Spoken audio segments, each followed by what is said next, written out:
आज का पहला पाठ कुरिन्थियों के नाम संत पौलुस का पहला पत्र, अध्याय 1 पद संख्या 17 से 25। हम क्रूस पर आरोपित मसीह का ही प्रचार करते हैं।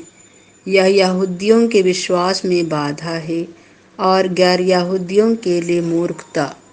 मसीह ने मुझे बपतिस्मा देने नहीं बल्कि सुसमाचार का प्रचार करने भेजा है।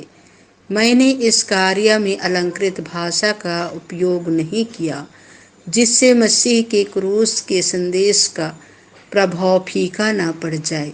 जो विनाश के मार्ग पर चलते हैं वे क्रूस की शिक्षा को मूर्खता समझते हैं, किंतु हम लोगों के लिए जो मुक्ति के मार्ग पर चलते हैं वह ईश्वर का सामर्थ्य है।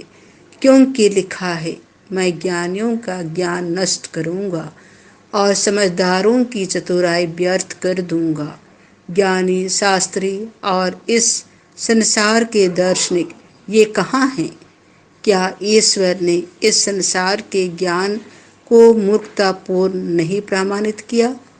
ईश्वर की प्रज्ञा का विधान ऐसा था कि संसार अपने ज्ञान द्वारा ईश्वर को नहीं पहचान सका। इसीलिए ईश्वर ने सुसमाचार की मूर्खता द्वारा विश्वासियों को बचाना चाहा। यहूदी चमत्कार मांगते और यूनानी ज्ञान चाहते हैं, किंतु हम क्रूस पर आरोपित मसीह का ही प्रचार करते हैं।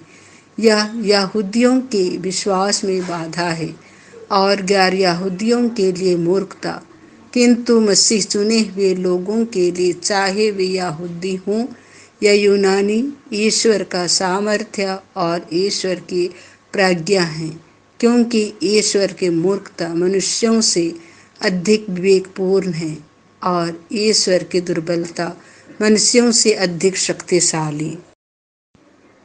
संत मत्ती के अनुसार पवित्र सुसमाचार, अध्याय 25 पद संख्या 1 से 13। देखो, दुल्हा आ रहा है, उसकी अगुवानी करने जाओ। यीशु ने अपने शिष्यों को यह दृष्टांत सुनाया। उस समय स्वर्ग का राज्य उन 10 कुंवारियों के सदृश होगा, जो अपनी अपनी मशाल लेकर दूल्हे की अगुवानी करने निकली।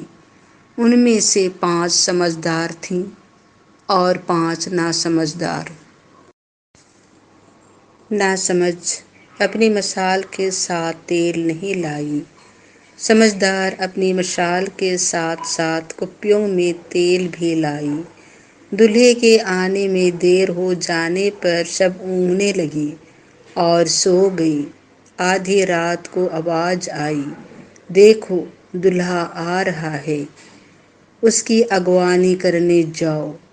तब सब कुंवारियाँ उठीं और अपनी अपनी मशाल संवारने लगी। नासमझ कुंवारियों ने समझदारों से कहा, अपने तेल में से थोड़ा हमें दे दो, क्योंकि हमारी मशालें बुझ रही हैं। समझदारों ने उत्तर दिया, क्या जाने कहीं हमारे और तुम्हारे लिए तेल पूरा ना हो।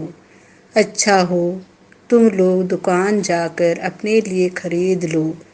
वे तेल खरीदने गए ही थीं कि दूल्हा आ पहुंचा।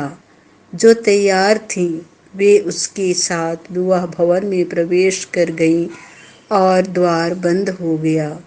बाद में दूसरी कुंवारियाँ भी आकर कहने लगीं, हे प्रभु, हमारे लिए द्वार खोल दीजिए।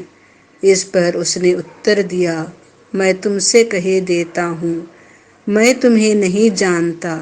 इसीलिए जागते रहो, क्योंकि तुम ना तो वह दिन जानते हो और न वह घड़ी।